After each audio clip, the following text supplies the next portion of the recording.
Olá! Em meio à crise mundial, alguns governos e empresas ficaram sem saber o que fazer. Estão sendo levados ao sabor dos ventos. Mas tem um grupo de empresários que escolheu ousar. Está planejando o percurso daqui até 2050.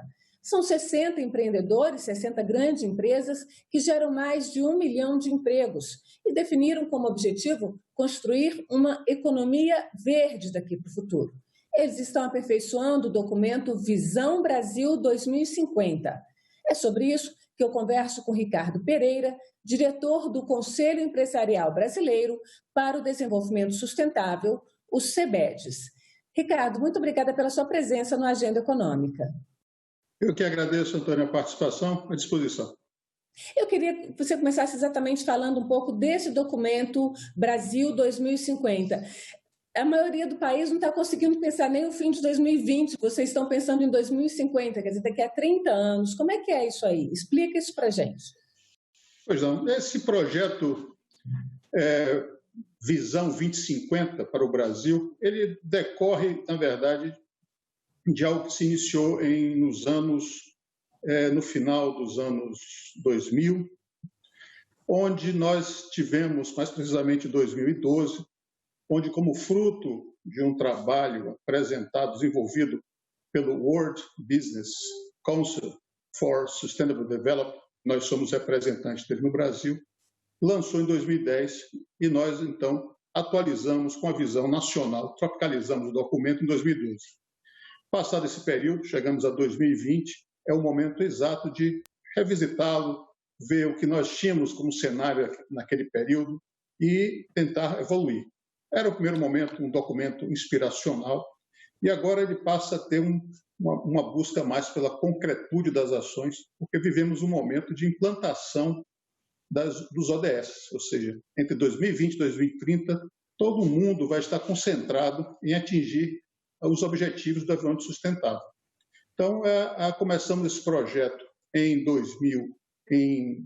setembro de 2019, justamente envolvendo 120 pessoas em um seminário em São Paulo, e de lá para cá houve toda uma evolução, justamente de, novamente, ouvir a sociedade. É um processo colaborativo, onde existe a visão empresarial, mas também a visão da academia, da sociedade civil, em discutir diversos temas esses que são, obviamente, alinhados com toda uma estrutura internacional, mas que tratam de água e saneamento, que tratam de finanças, de alimentos, de pessoas, de cidades, de biodiversidade, de energia, e tem como base alguns elementos viabilizadores, que é pensar isso em termos de educação, segurança, tecnologia, infraestrutura, e também com dados importantes para a base do negócio, futuro do capitalismo, futuro do trabalho e futuro da liderança.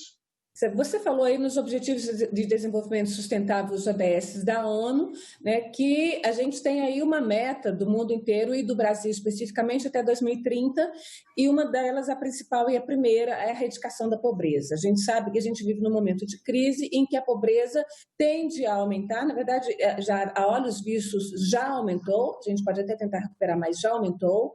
A questão da educação está bastante complexa. Saneamento é um tema muito falado no país, até porque a gente teve a aprovação do Marco Legal de Saneamento, que permite a privatização de empresas do setor, as empresas hoje que são públicas ou estatais.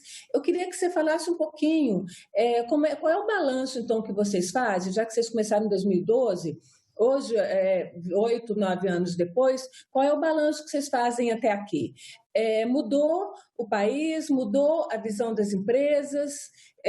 Como é que vocês estão? E tem uma outra questão que é emergencial, que vai perpassar todo o ano de 2020 e 2021, com certeza, o rescaldo, a questão da pandemia. Como é que vocês estão tratando com tudo isso? Olha, Antônio, é uma excelente pergunta. Se tem algo positivo, e assim o positivo com bastante aspas, enfim, bastante reticências, que esse processo da pandemia trouxe sobre o aspecto da sustentabilidade foi a possibilidade de se, de fato, repensar e ser um elemento indutor de transformações. E dentro desse processo da nossa revisita ao documento da revisão 2050, você já falou aí, por exemplo, de um dos temas que nós tratamos, que é água e sustentabilidade. Por coincidência, foi o primeiro tema tratado em uma série de webinars que nós estamos realizando, começamos em abril deste ano e vamos até o início de agosto, quinzenalmente trazendo esses elementos para discussão com a sociedade. Por exemplo, na questão de saneamento, água potável, os números que nós levantamos, como onde estamos agora, são simplesmente que praticamente metade desse país, cerca de 100 milhões de brasileiros, não possuem coleta e tratamento de esgoto. 35% aproximadamente da água potável do país não tem sistemas adequados de distribuição. Então, foi o cenário que nós chegamos. Cerca de 18 milhões de pessoas, de brasileiros, não recebem água encanada. Obviamente, há uma discrepância entre as regiões, mas, enfim, esses números são o que se tem hoje em 2020. E o objetivo é saber como é que vamos chegar em 2030 com isso. E aí... Pois não? Sim, desculpe, conclua o seu raciocínio. Não, aí questões como articulação entre o poder público e privado, a participação, o treinamento de prefeituras para incorporar a capacitação e entender exatamente esse novo marco legal que você acabou de mencionar, a importância do poder municipal nesse processo, os riscos de gerenciamento, contingenciamento desse processo.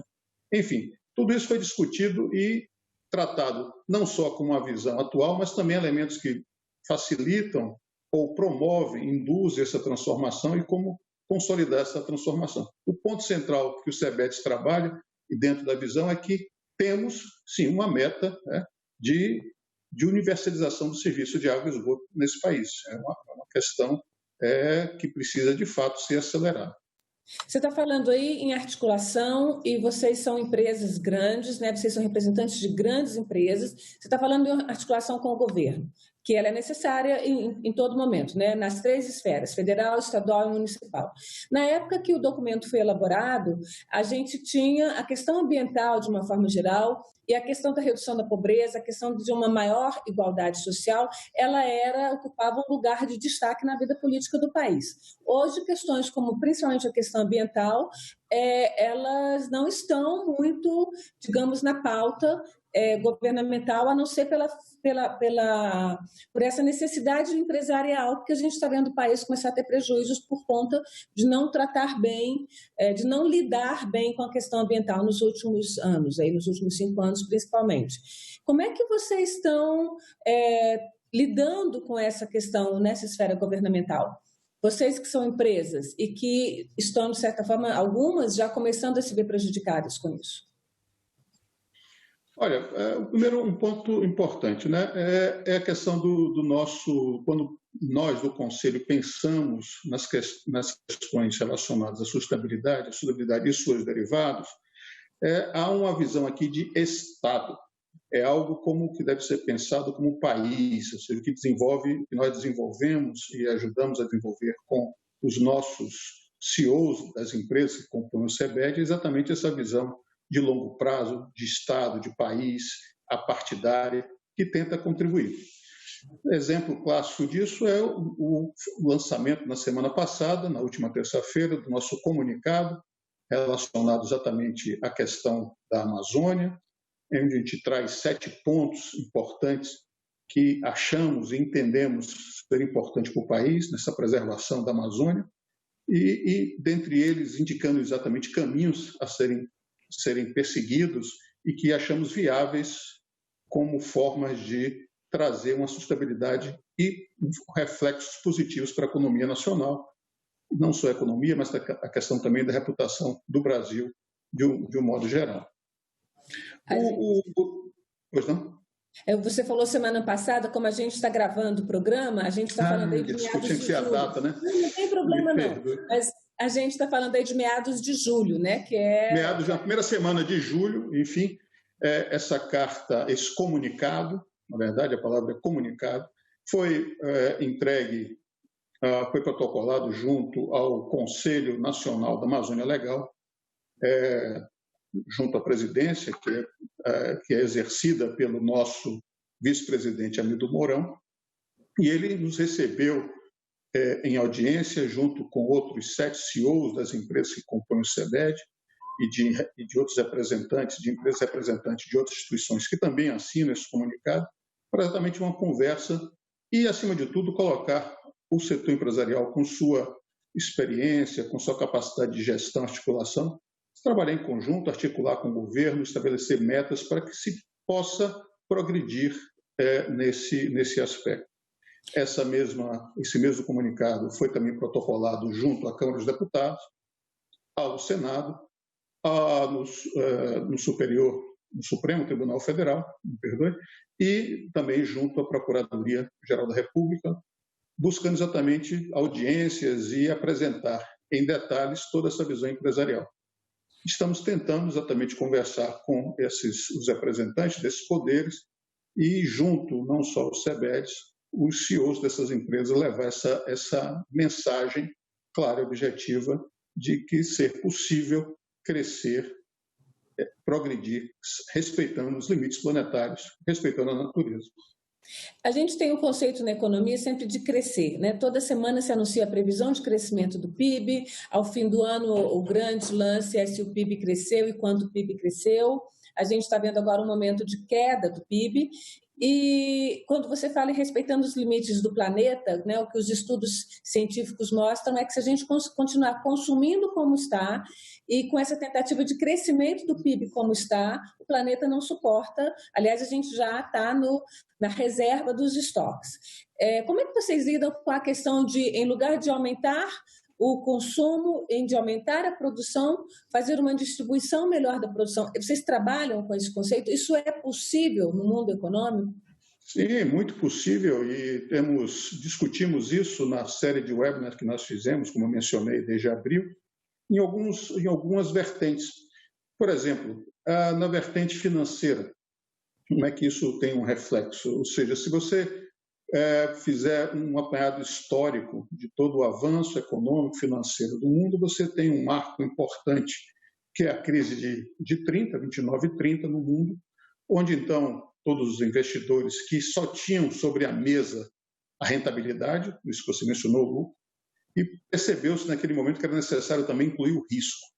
Ou seja, essa mentalidade de 2 elementos, né, essa avaliação risco, esse binômio risco-retorno, veio até os dias de hoje. Mas hoje o capital está percebendo, os investidores percebendo que é necessário incluir um outro elemento, que é o impacto.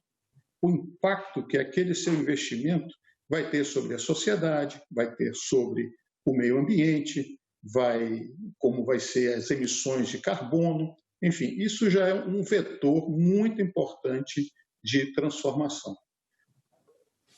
Tendo isso, obviamente que os números ainda serão importantes, crescimento, mas entrou um novo elemento, entrou um trinônimo.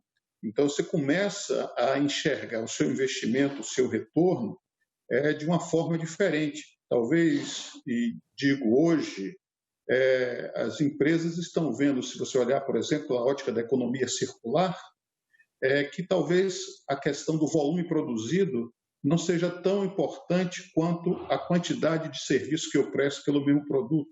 Temos um exemplo de uma empresa associada, a Michelin, que relata que o futuro é imaginar não o pneu, mas, enfim, o quanto aquele pneu pode servir a uma empresa, por exemplo, no setor de mineração, por exemplo, imaginar que a Michelin venha vender a Vale, e aí mais uma empresa associada à nossa, os seus pneus off-road para os caminhões transportadores, e esse pneu, então, na verdade, servir como referência o quanto ele consegue transportar ao longo da via útil dele de minério, e isso retorna ao processo. Então, não falamos mais de pneu, mas estamos falando de outras questões relacionadas à produção, de olhar sobre outros elementos, sobre outra ótica. A gente está falando aí, desculpa, você está falando dessa ótica, ela é bem interessante, da economia circular, que é um conceito também que começou aí no fim da década de 1990, e hoje ele já deixou de ser uma coisa estranha e já está aí bastante considerado no meio empresarial até porque ele traz uma economia de investimentos, né? Que é a questão da reutilização mesmo da vida útil das coisas. Mas a gente tem uma outra questão mais grave ainda, que, por exemplo, a economia circular da natureza, né? Do uso da natureza, da questão do desmatamento. A gente tem dados aí divulgados recentemente pelo INPE, né? Pelo Sistema de Detecção de Desmatamento em Tempo Real, que mostra que no mês de junho de 2020, deste ano, foram desmatados na Amazônia, tiveram sob alerta de desmatamento, mais de 1.030 quilômetros quadrados de área sob alerta de desmatamento, o que é um recorde para o mês na série histórica que começou exatamente em 2015. Como é que está essa questão do uso da natureza, do desmatamento de áreas novas e da recuperação de áreas degradadas, que é um problema que, embora não se fale, mas ele hoje já é um problema grave no Brasil? Sobre esse aspecto, acho que o melhor documento que reflete a posição do setor empresarial está exatamente nesse comunicado lançado há 15 dias atrás e que foi entregue, como eu mencionei, ao presidente do Conselho da Amazônia Legal, o vice-presidente Hamilton Mourão, e que lá, dentro dos pontos indicados, há um elemento de concretude muito importante, que é a precificação do carbono e também as questões relacionadas à agricultura. No viés pecuária e agricultura, está claro, nitidamente, que o Brasil, e estudos mostram isso, a Embrapa tem isso muito bem estudado, é que as áreas hoje degradadas de pasto, elas podem sim ser reativadas, podem ser revitalizadas, regeneradas, o conceito de regeneração é muito importante, e não ser necessário para o Brasil produzir mais, derrubar mais nenhuma árvore. O conceito da precificação do carbono também vem em linha com essa questão de entender a preservação da natureza, muito focado em que, quando se entende as externalidades da produção, ou seja, para produzir hoje um copo, eu não levo em consideração algumas externalidades, como, por exemplo, o custo da água, o custo da emissão do CO2, que para fazer esse copo se utiliza, a energia que eu uso. Então, quando isso é computado dentro do seu aspecto, você consegue, então, começar a criar um valor para esse carbono. Ao fazer isso, você tende a criar um mercado, um mecanismo que vai trazer um elemento norteador para o sistema produtivo. Como é que está? Então, eu queria que você entrasse um pouquinho nessa questão do mercado de carbono, rapidamente, para a gente explicar, porque tem, inclusive, gente já querendo, na Amazônia, desmatar áreas para usar, a gente vê, desmatando áreas e usando os parques nacionais como uma forma de compensação aí no mercado de carbono. Como é que está essa questão do mercado de carbono no Brasil? Olha, o mercado de carbono, o CEBEDES trabalha com isso muito intensamente, desde 2016, quando lançamos ao final deste ano de 2016 uma carta aberta para toda a sociedade, exigindo ou requerendo a necessidade de implantação desse mercado. Mais recentemente, fizemos uma atualização desta carta, no início deste ano, para ser exato, no mês de março. Essa carta foi atualizada, assinada pelos representantes, na sua maioria, todos do CEBED e também de empresas não ligadas ao CEBED, exatamente colocando à disposição o interesse para que se estabeleça no Brasil um mercado compulsório de mercado de carbono, que leve em conta a questão da nossa capacidade industrial, não venha afetar a competitividade, não afete a nossa soberania. Então, entendemos, e a base para todo esse estudo já tem sido executada dentro do Ministério da Economia, pelo PNR, que é um programa do Banco Mundial, que exatamente busca entender, através de longos estudos e simulações, como esses processos acontecem, visando exatamente estabelecer o mercado. A próxima etapa, então, desse estudo, desse programa PMR, seria o PMI. Estamos aguardando o seu desdobramento, mas, independente disso, o CEBED, junto com seus associados, já tem propostas concretas para desenvolver. Estamos lançando agora aí uma série de webinars que vão exatamente reunir regulados, reguladores, academia, para discutir pontos importantes que devem ser considerados para esse mercado. Competitividade, a questão da segurança, a questão das emissões de título, a questão da verificação dessas emissões. Então, são elementos muito importantes quando a gente pensa em um mercado. Ou seja, vai ser possível em um futuro breve a comercialização disso. Tá. Eu queria que você falasse um pouquinho, você citou, por exemplo, como empresa integrante do SEBEDES, a Vale. Lá no hall, né, de integrantes, a gente tem aí a Bayer, tem a Petrobras, tem a Eletrobras, são todas empresas que a atividade, por natureza, tem um grande impacto na natureza, né? A atividade ela é ligada diretamente à natureza. E a gente tem empresas também privadas que não são ligadas a essa área de grandes negócios de mineração, principalmente, como a Natura. Eu queria que você falasse um pouquinho. A gente tem aí, das que a gente citou, a Vale, que trabalha com mineração, que tem um altíssimo impacto, que teve problemas muito graves em 2018 e 2019. A gente tem a Bayer, que é hoje uma das maiores produtoras de agrotóxicos e que tem um impacto muito direto na natureza. Como é que vocês lidam, como é que essas empresas estão lidando com esse futuro? Elas vão mudar o padrão de trabalho, de atuação? Vocês estão estudando exatamente mecanismos disso? Sim, o estudo e a interação é constante. Primeiro, vale aqui ressaltar que a busca pela sustentabilidade, essas empresas têm na sustentabilidade algo muito importante e se apoiam na sustentabilidade até mesmo para refletir nos seus valores das ações. Então, falando agora não especificamente das empresas que você mencionou, mas no conceito geral, empresas que têm sustentabilidade como core ou estão dentro das suas avaliações, dos seus processos, enfim, capitaneadas pelo Conselho Administrativo, elas, se você olhar um gráfico do desempenho dele das bolsas, inclusive atualmente, você vai ver que elas foram muito menos afetadas, elas são empresas mais resilientes. O SEBEDES lançou, por exemplo, o compromisso da biodiversidade, que existem lá 9 pontos a serem cumpridos, é um compromisso voluntário, e a Vale é uma das signatárias disso, e tem lá vários projetos e estudos, enfim, ações concretas que levam a essa preservação.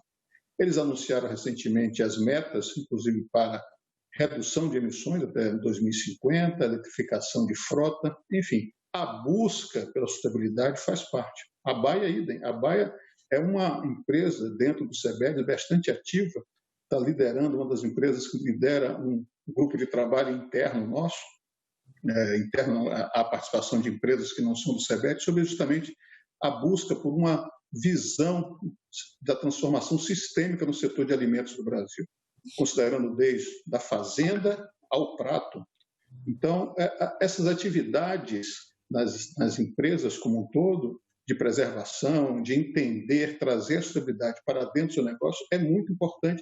Mais do que isso, eles sabem, as empresas que estão associadas ao SEBEDES sabem que sem sustentabilidade não haverá futuro, inclusive para elas. Onde é que a gente está, para a gente arredondar aqui e fechar nossa conversa, o que é que vocês estão prevendo para 2050? O que é que hoje vocês podem dizer, não, nosso objetivo para 2050 é? Olha, nosso objetivo para 2050 é um país melhor, onde a universalização do sistema de água e esgoto esteja contemplada, onde as finanças já incorporaram a questão das externalidades e olham exatamente os impactos. Sobre o aspecto da energia, simplesmente um uso de energias de muito baixo carbono, ou total ausência do carbono, ou seja, aconteça uma transição energética com uso intensivo, mais intensivo ainda de energias renováveis, o Brasil já usa bastante. E são sonhos, são desejos possíveis e vão acontecer. Acho que estamos todos caminhando rumo a isso.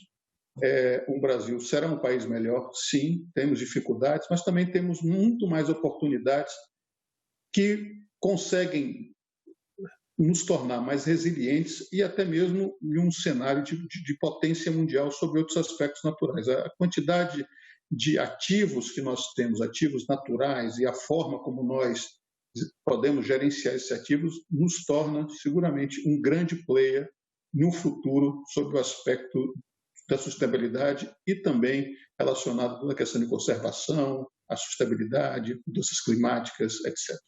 Se essa não for uma política de governo, ela será uma política empresarial? Com certeza as empresas já incorporaram isso, ou seja, sustentabilidade independente, óbvio que articulações com o governo é sempre possível, óbvio que o SEBEDES, em nome do setor privado, sempre vai levar essa mensagem, uma política de Estado, de que a recuperação, o desenvolvimento tem que ser muito mais voltado para o verde, muito mais buscando a sustentabilidade da economia e que isso deve ser incorporado, sim, às políticas de Estado. Ricardo, muito obrigada pela sua presença aqui na Agenda Econômica. A gente tem muito a conversar ainda. À disposição, Antônio, foi um prazer. Então, a gente se encontra. E agradeço também a você, telespectador, que nos acompanhou até aqui. Se quiser rever este programa, encaminhar para alguém, acesse a nossa página na internet, ele já está lá, senado.leg.br/TV ou o canal da TV Senado, que é youtube.com/TV Senado. Para falar com a Agenda Econômica, encaminhe seu e-mail para agendaeconômica@senado.leg.br. Muito obrigada pela sua companhia. Até o próximo programa.